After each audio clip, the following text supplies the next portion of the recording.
తెలంగాణ ఉద్యమాన్ని, తెలంగాణ రాష్ట్ర సాధనను నిరూపించరు. వెంకటరెడ్డి గారు చెప్పినట్టు 60 సంవత్సరాల యొక్క ఆకాంక్షను శ్రీమతి సోనియా గాంధీ గారు ఇచ్చిన మాట నిలబెట్టుకోవడానికి వారి మాటే శిలాశాసనం. ఒక్క మాట చెప్పిండ్రంటే అది చరిత్రలో సువర్ణ అక్షరాలతో లిఖించదగిన విధానమని 2004 కరీంనగర్లో వారిచ్చిన మాట ప్రకారం 2014 తెలంగాణ రాష్ట్ర ఏర్పాటు కల సాకారమైంది.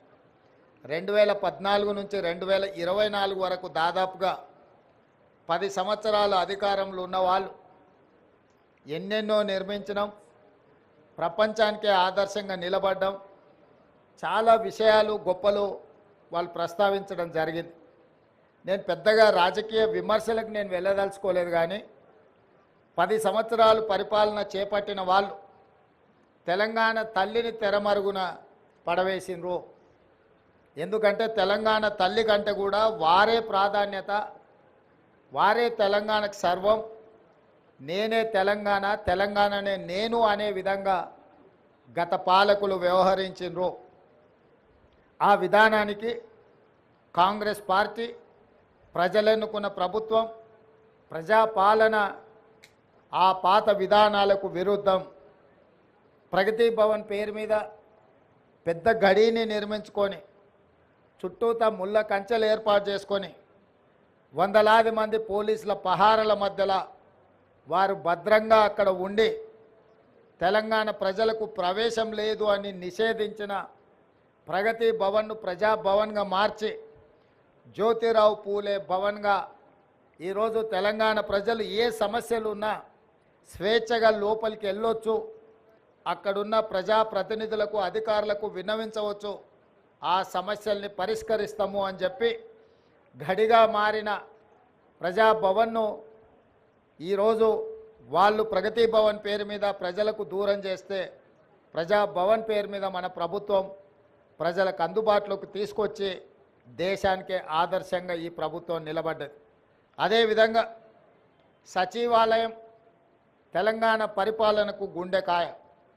తెలంగాణ ప్రజల యొక్క ఆకాంక్షలు నెరవేరాలన్నా, తెలంగాణ రాష్ట్ర అభివృద్ధి జరగాలన్నా ఈ సచివాలయం నుంచే విధానపరమైన నిర్ణయాలు జరగాలి, ప్రజాప్రభుత్వం పరిపాలన సాగించాలి, మంత్రివర్గ సహచరులు ఇక్కడి నుండే నిర్ణయాలు చేయాలి, ప్రజలు వాళ్ళ యొక్క విజ్ఞప్తులను, వాళ్ళ యొక్క సమస్యలను తెలియజేయడానికి ముఖ్యంగా మంత్రులు ప్రజలకు అందుబాటులో ఉండాలి.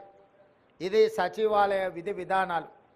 కానీ 10 సంవత్సరాలు మంత్రులు కానీ, ముఖ్యమంత్రి కానీ, ఆనాటి ప్రజాప్రతినిధులు ఎవరు కూడా ప్రజలకు అందుబాటులో లేకపోవడం, ప్రజలకు సచివాలయంలోకి ప్రవేశమే నిషేధం జరిగింది. అదేవిధంగా తెలంగాణ తల్లి విగ్రహం 10 సంవత్సరాలు వాళ్ళు ఏర్పాటు చేయలేదు. దాదాపుగా 22.5 లక్షల కోట్ల రూపాయల ఈ 10 సంవత్సరాల ప్రభుత్వం, ఆనాటి ప్రభుత్వం ఖర్చు పెడితే తెలంగాణ తల్లి విగ్రహానికి అయ్యే 1 కోటి రూపాయలు అవుతుండొచ్చు మహా అంటే. అయినా వాళ్ళకు మనసు రాలేదు, తెలంగాణ తల్లి విగ్రహం పెట్టలేదు. ఈరోజు దేశం కోసం ప్రాణాలు అర్పించిన శ్రీ రాజీవ్ గాంధీ గారి విగ్రహం ఇక్కడ ఒక పక్కన, డాక్టర్ బాబాసాహెబ్ అంబేద్కర్ గారి విగ్రహం ఆ పక్కన, శ్రీమతి ఇందిరాగాంధీ గారి విగ్రహం ఆ పక్కనే, పివి నరసింహారావు గారి విగ్రహం ఇంకొక పక్కన, అంజయ్య గారి విగ్రహం ఆ పక్కన, కాకా వెంకటస్వామి గారి విగ్రహం, వీళ్ళందరి విగ్రహాలు నెక్లెస్ రోడ్లో జైపాల్ రెడ్డి గారి సమాధులు, ఇవన్నీ కూడా ఈ దేశము, ఈ రాష్ట్రము యొక్క ఏర్పాటులో కీలక పాత్రలు పోషించిన వాళ్ళ యొక్క గుర్తింపు ఆనవాళ్ళు ఇక్కడ ఉన్నాయి. మరి ప్రధానంగా ఇందరి ఉన్న దేశం కోసం ప్రాణాలు అర్పించిన రాజీవ్ గాంధీ గారు లేకపోవడం ఒక లోటుగా భావించినము. ఆ పక్కన అమరవీరుల స్తూపం తెలంగాణ కోసం అమరులైతే, సచివాలయానికి అమరవీరుల స్తూపానికి మధ్యలో దేశం కోసం అమరుడైన రాజీవ్ గాంధీ గారి విగ్రహం ఉండాలి. ఎందుకంటే మాజీ ప్రధానమంత్రి ఇందిరాగాంధీ గారి విగ్రహం, పివి నరసింహారావు గారి విగ్రహం, వారితో పాటు రాజీవ్ గాంధీ గారి విగ్రహం ఉండాలని మేధావుల సూచన మేరకు ముందలో ఉన్న పార్క్ కొంతమంది వ్యక్తులు వాళ్ళ కోసం ఆ స్థలాన్ని పక్కన పెట్టి వాళ్ళకు కావాల్సినప్పుడు విగ్రహం పెట్టుకోవాలని ఆలోచన చేస్తే దేశం కోసం ప్రాణాలు ఇచ్చిన రాజీవ్ గాంధీ గారి విగ్రహాన్ని మేము అక్కడ పెట్టడం జరిగింది. రాజీవ్ గాంధీ గారి విగ్రహాన్ని ఏర్పాటు చేయడానికి కూడా వివాదం చేసి దానికి తెలంగాణ తల్లి విగ్రహానికి ముడిపెట్టిండ్రు. నేను తెలంగాణ ఉద్యమకారులకు, అమరవీరుల కుటుంబాలకు, తెలంగాణ మేధావులకు విజ్ఞప్తి చేయదలుచుకున్నా.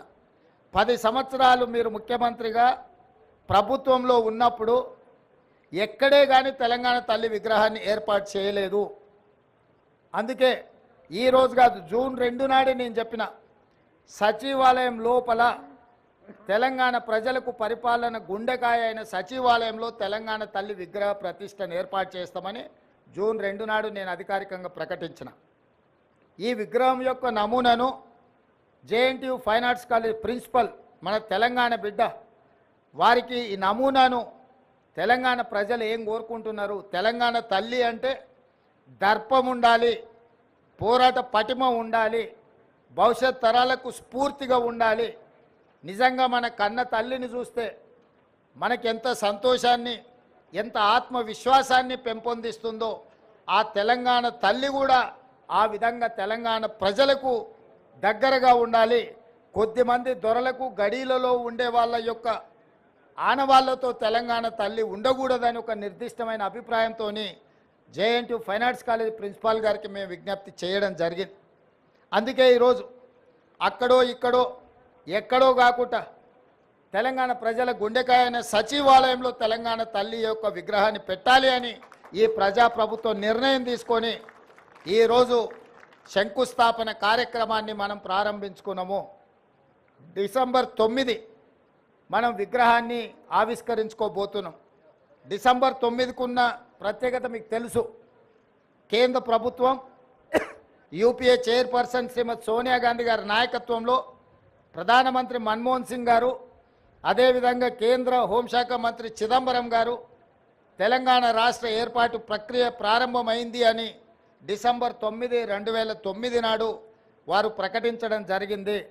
అదే తెలంగాణ రాష్ట్ర ఏర్పాటుకు పునాది రాయి, అదే ప్రారంభోత్సవం తెలంగాణ రాష్ట్ర ఏర్పాటుకు ప్రక్రియ మొదలైంది.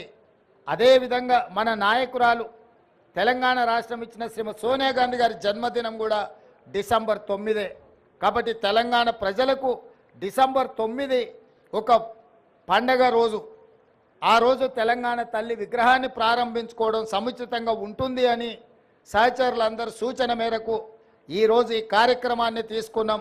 డిసెంబర్ 9 నాడు పెద్ద ఎత్తున వేలాది మందిని నక్లెస్ రోడ్డు మొత్తం ఆనాడు తెలంగాణ సాధనలో ఏ విధంగా అయితే మిలియన్ మార్చ్ చేసి తెలంగాణ ఆకాంక్షను వెలిబుచ్చిండ్రో ఆ స్థాయిలో తెలంగాణ ప్రజలందరూ కూడా తెలంగాణ తల్లి యొక్క విగ్రహ ప్రారంభోత్సవ కార్యక్రమానికి డిసెంబర్ 9 నాడు తరలి వచ్చి పెద్ద ఎత్తున కార్యక్రమాన్ని మనం చేసుకోవాలని ప్రభుత్వం నిర్ణయించింది. ఈరోజు సచివాలయంలో తెలంగాణ తల్లి యొక్క విగ్రహ ఏర్పాటు ప్రక్రియలో ప్రత్యక్షంగా పాల్గొనడము నాకు నిజంగా అదృష్టంగా భావిస్తున్నాను. నేను ఈ అవకాశం చాలా అరుదు. ఎప్పుడో ఒకసారి ఎవరికో ఒకరికి ఇట్లాంటి అవకాశం వస్తుంది. ఈ అవకాశం నాకు రావడం, నా మంత్రివర్గ సహచరులు పెద్దలందరూ ఈ కార్యక్రమంలో నన్ను ముఖ్య అతిథిగా పిలవడం, ఈ కార్యక్రమాన్ని వేద పండితుల సమక్షంలో ఈ కార్యక్రమాన్ని చేసుకోవడం చాలా సంతోషం.